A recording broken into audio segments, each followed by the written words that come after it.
Tonight on Let's Talk About Health, it's all about our ankles and our feet. So we ask the question, is walking barefoot more natural? And the story of a young man who needed ankle surgery after a bad fall. Plus, we're going to share some tips and tricks on how you can strengthen the lower leg muscles. All that and more on Let's Talk About Health.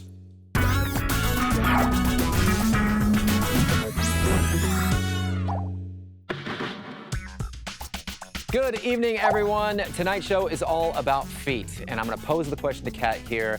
Do you think walking barefoot is good or bad for you? I would imagine that it's actually good for you because it's natural. You're supposed to be able to, Yeah, just be cruising. fine. Yeah, cruising right. without any style. shoes. Exactly. Yeah. But I have to say, I do wonder sometimes if the shoes that I'm buying are actually good for my feet. Yeah, well, the good thing is we have someone here, a podiatrist, Sheena Tan, who can talk all about it, and our celebrity guests. Welcome, Maxi Lim and Carla D. Come Hello. on, guys. Hi. Hello. Okay, so I've got to know, guys, what do you think? Barefoot, is that good for you or bad for you? I'm a strong advocate for getting the right shoes for the right job. So if I'm running, I would use running shoes. But in recent times, I've been walking a lot barefoot because actually I got a feet condition. It's called plantar fasciitis. Oh. So my plantar is really bad. And I've been walking on stones to help this condition. Ah, right. Yeah. Okay. This walking on stones helps. Wow. Yeah. Like the ones downstairs under the Yeah, block. that's the one I got. Oh, cool! That's so cute. Yeah. What do you think, Carla? I always thought walking barefoot was good. I mean, that's how nature intended it, so I figured... Well, then we should all be naked in that case. Which, in some places, they are. Yeah. All right, Sheena, what do you say? Because I feel the same. Like you're connected to the earth. There's an energy, maybe. I don't know. Am I getting too weird? A little bit. Well, generally, if you do not have any kind of health conditions like diabetes, rheumatoid arthritis, active foot pain, walking barefoot is fine, and it's actually quite good for your feet because your feet does have to go through all its natural movements and things like that. Feels so good. it's good, yeah. And also in Singapore, to be very frank, a lot of people at home are always barefooted anyway. So that's it's kind of just part and parcel. Diabetes, what does diabetes have to do with that? So generally, we do not recommend patients or people who have diabetes to walk barefoot because their feet tend to be a little bit less sensitive to pressure and pain. So they may actually get injured, like step on something sharp and not realize it at all. Yeah. Are you talking about severe diabetics though, or is it just diabetes in general? Actually, we would recommend it for diabetic patients in general. Oh, wow. Yeah, as a rule of so thumb. at home, put on some... Perhaps, just put on some bedroom slippers or something to just a protective Cushion. cover over the foot. Makes sense. Yeah. Okay, so we have quite a number of shoes in front of us. Now, I've got to ask you guys, Maxi and Carla, of these, which would be your go-to choice? Definitely this one. Isn't this yours? Wow. No, I'll pick fashion. that. Yeah, this looks pretty comfortable. I feel a lot of us would go with sneakers, right? Would you go with that, Mike? No, man, I'm going for those down there. Oh, okay. That's how I roll. Yep, slip on. That's the American in you, right? It is. Right? I don't understand. I mean, but you know what? It seems like some Singaporeans are starting to finally get into the rubbery clogs, right? That's true. When you can put the little things on them. What? Socks and I've slides? seen that. Yes, I've socks seen too, that. it's great. It's fashion. It's now fashion, The apparently. only reason I don't wear socks in it in Singapore is because of the rain. But are those good for your feet, or are they too cushiony? Okay, so usually for slip-on shoes, we do not recommend that you use it for too long because your feet actually have to work harder in those type of footwear to keep the footwear on. And because of that, in the long run, you can actually develop things like clawed toes, pain like plantar fasciitis as well if it's kind of like working too hard for too long periods of time. So if you're talking about keeping it safe and keeping it strapped, are you saying that then these two would be okay to use to hike up Bukit Timah Hill? Okay, obviously, these two are probably not your typical hiking shoes. Okay, strap it up. So like what Maxi said earlier, right? We've got shoes for different types of activities, and that's actually the right kind of mindset to Like approach ice footwear. climbing? Yes. Yeah. So obviously, these type of shoes, they're actually a little bit of a compromise between like a slip-on and something that's a bit more functional.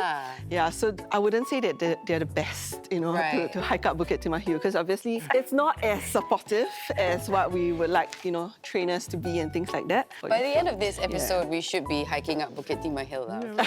Specifically Bukit Timah. I have a question. So obviously these are they're pretty flat, right, for the sole.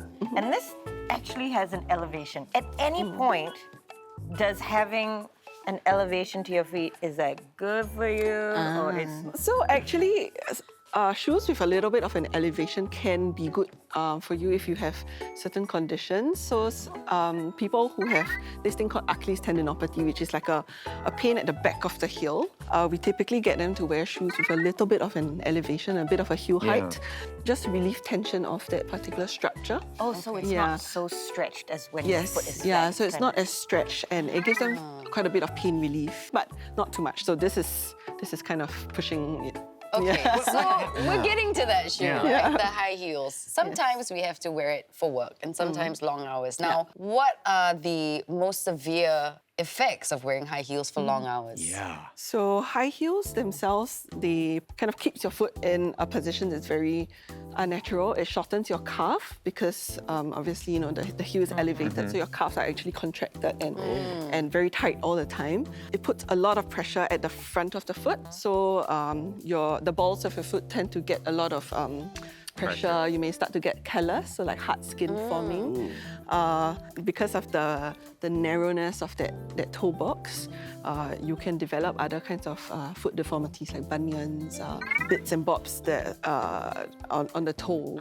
Let's say I got plantar fasciitis. I actually also have tendonitis. Okay. What kind of shoes would you recommend me?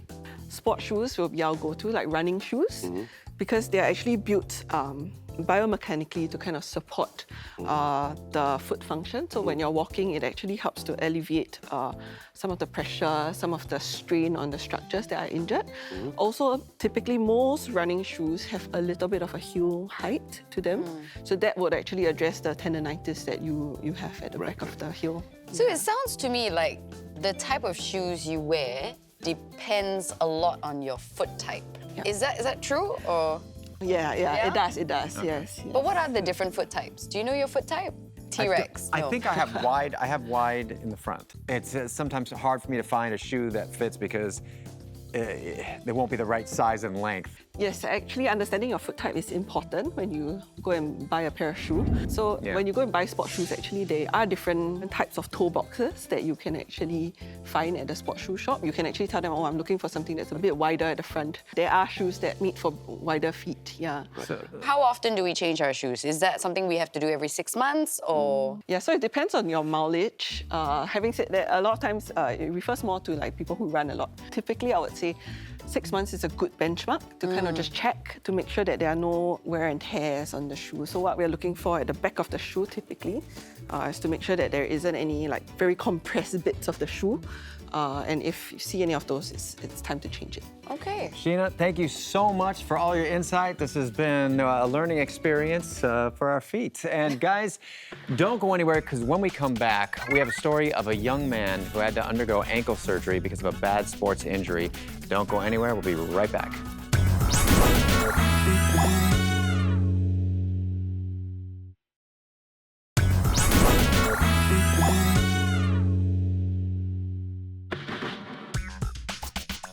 Welcome back to Let's Talk About Health. And now the story of a young man who had a bad fall and ended up going for ankle surgery. Have a look.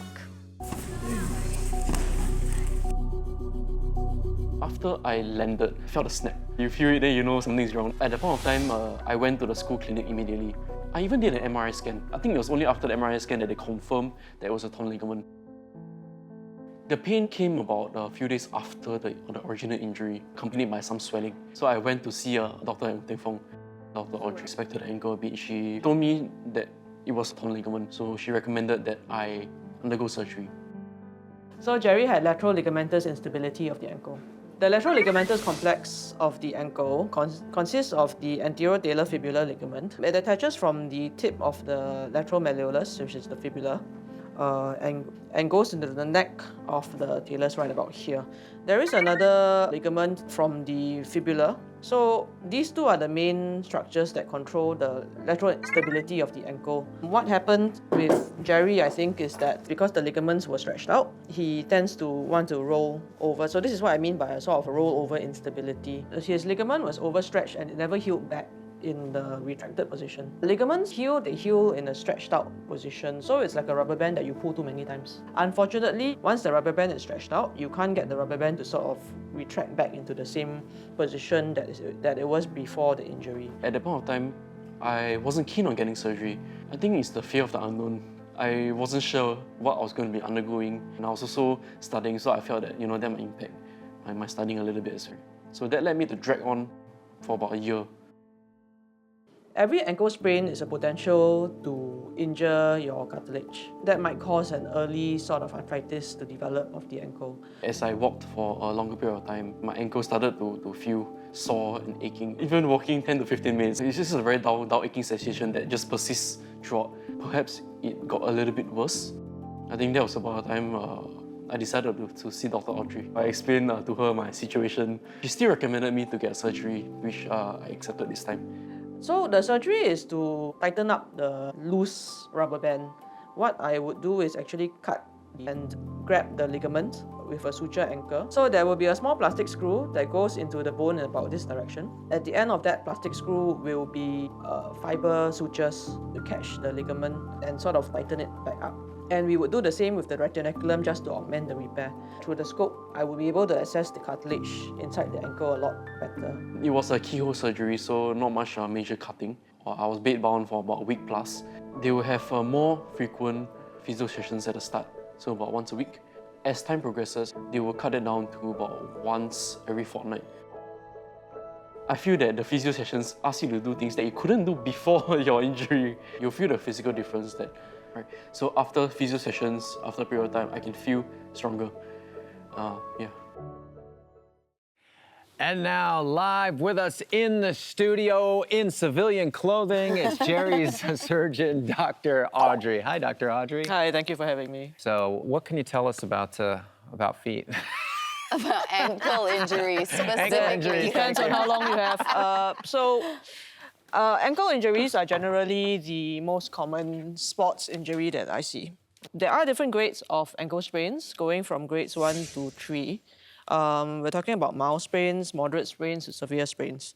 And all those grades and all those classifications are basically to see how badly the ligament is injured. How do you know if you have grade 1, 2, or 3? Is it just by the pain, or is it, because some people have different thresholds of pain. Right. I mean, I would be like grade 1 going, I'm sure it's totally torn, doc, it's gone. Surgery. Yeah, so grade 1, there wouldn't be so much swelling. You'll probably be able to weight bear and walk as per normal. Grade 2, there will be probably some limping, you wouldn't be able to walk normally or step down as much as you did before, and there would be more pain and swelling, and grade 3 would be more likely unable to weight bear. There are ankle guards out there. Right. Now, those give you support for your ankles, especially if you're playing sport, whether you're running or you're playing netball or tennis. But a lot of people refer to that and say that it's a false sense of support because you could be putting pressure on an ankle that's already injured, but you're just strapping something on to sort of protect it. So if you have an injured ankle and you're strapping it on just for that securedness, will it further affect an injured ankle, an already injured ankle?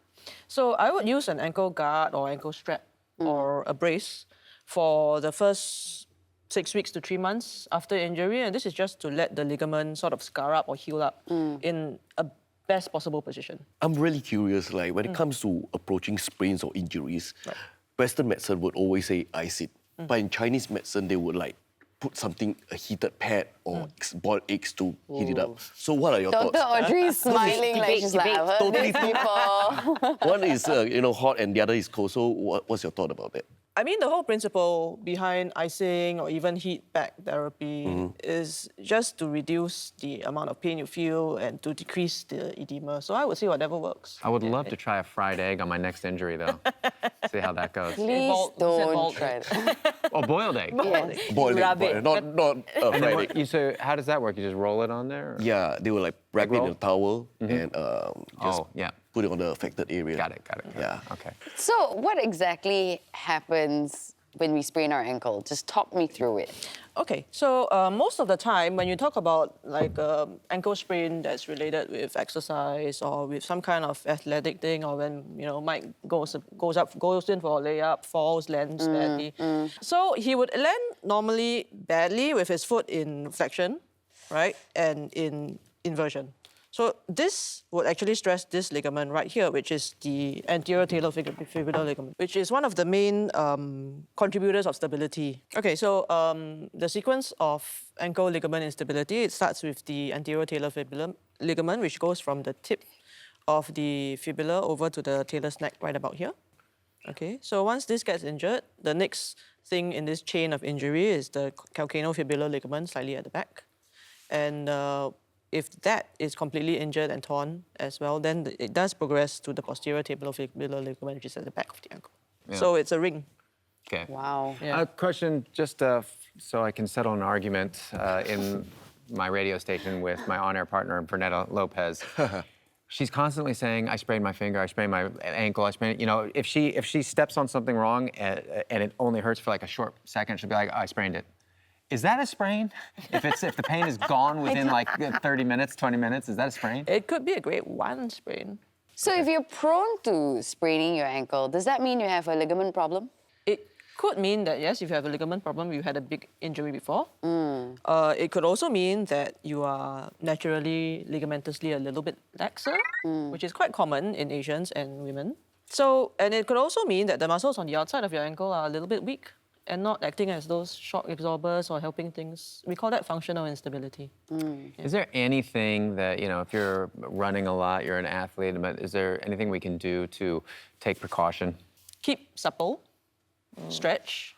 Stretching actually works. Stretching actually works. Okay. That's a big one, Mike. That's a big one. You've got to stretch. Of course it does. How long do people have to stretch before they do any kind of activity? Is it like a 15-minute thing? I bet they don't stretch because they feel it wastes time, right? You're like, I have half an hour to work out. I have to use it for working out, not stretching. Yeah. The run is the stretch. Yeah. No. That's how I do the same thing. Start running. No, what rubbish is that? You gotta so how check long? your ankles Yeah, before exactly. you run. You have to. I would say 15 to 30 minutes before or after. What is your favorite part to stretch?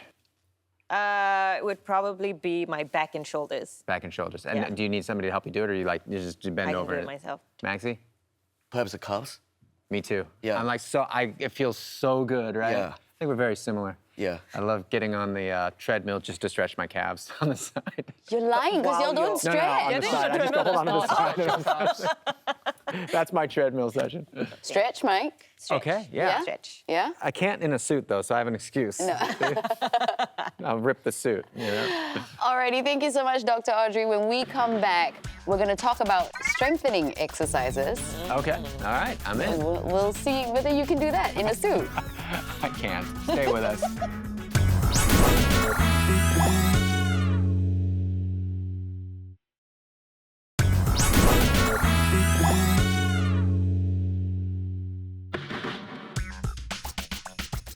Welcome back to Let's Talk About Health. Now, we've been talking about ankles and ligaments. Here with us right now, we've got physiotherapist Ray Chen, who's going to be showing us some exercises to help strengthen our ankle muscles and our ligaments. Right, fantastic. Okay, what's the first one we can do? Okay, so the first one, if you have a resistance band, it'll be quite useful to strengthen the ankle. Okay. So if you can just find a seat and then if you sit, and then if you just loop the resistance band on the affected side here. Okay.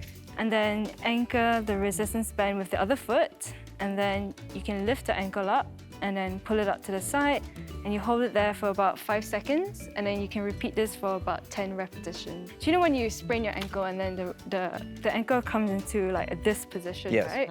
So we kind of need to strengthen these muscles here. Okay. So that it can sort of stabilize the ankle and then bring the ankle back in this position. Would this be something good for Maxi then? Maxi, you should definitely try it. So you can do it with shoes or without shoes, Yeah, right? with Okay, shoes cool. or without shoes. So this way, and I'll step this way, is it? Yeah, with that way. So this, where am I supposed to stretch right now? Am I doing it correctly? Yeah, you're doing right. So you can hold in the position for about 5 seconds, and then you should feel the strain around this How's it part. feel? feel? Yeah, it feels really good, and I feel it all the way up to my calves. Yeah, exactly. So the muscle actually comes from here and then goes all the way down there.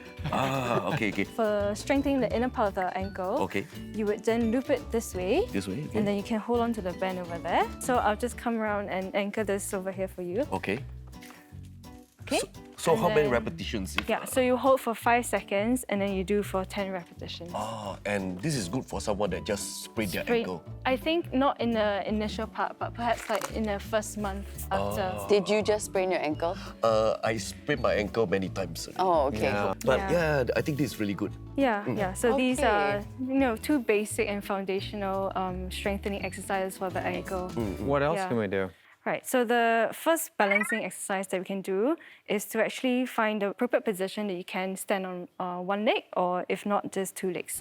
So for the first one, you can just try to stand on this one leg and then start to remove one hand and then the other hand, and you can hold this for about 30 seconds. Yeah, if this is okay for you, you can challenge the balance by closing your eyes and then start to remove the one hand and then the second hand. Ah, okay. That seems like something you can try, Mike. Okay, I'll try it. Yeah, I mean, I've got some injuries. So, you know the trapeze act at the high wire at the circus? Yeah. Go back to the circus. I actually used to watch that when I was little. So I think I got this. Okay, 2 fingers. Yeah, and then remove one hand. So if this would be... Drum roll, please.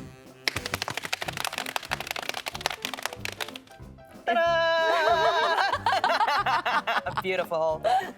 All right, so if this will be difficult for someone at home, then you may start by maybe having 2 feet together, just for stability. Right, okay. Yeah. So there are simpler stages. Yeah. I'm doing well. Testing your balance. Yeah. Okay, close your eyes then. Okay, all right, officer, I'll close my eyes. I feel like it's a very psychological thing. Why? Why? I feel like it's happening to me? I feel like it's a very psychological thing for you, though. Before you even actually closed your eyes, the moment we said close your eyes, you were like, You panicked. yeah. What, I have to close my eyes? How are we gonna do this? Wild. That is wild. But Carla's balance really good. Yeah. Yeah, I'm pretty Let's good. see. Yeah, that's just Really easy for you. Right. very good. All right. all right, you win. Yeah. So after an ankle sprain, about a month later into the sprain, sometimes the joint can be quite stiff, or the muscles around the joint can be quite tight. So a way to stretch out the muscle and to really maximize and maintain the range is to perform a calf stretch. So you can find a step, or maybe a step like this, and then just put your forefoot on the step there, and then you just lean. I only have 2 feet. Your body weight forward. You lean forward, but you need to stabilize yourself. Right, balance. Yeah, balance, yeah. Ooh, Carla's leaning very forward. You should feel the stretch in the calf muscle. Can go any lower? Yeah. And not the ankle I mean, joint. don't injure yourself. I feel like Michael Jackson. Just like, how low can you go? Yeah. How low can you go? And if this variation is a little bit too much of a stretch, then a better option is to just perform this in this position. Sure. Okay. Lunge, So it's like right? a lunge position. Yeah, which is less intense.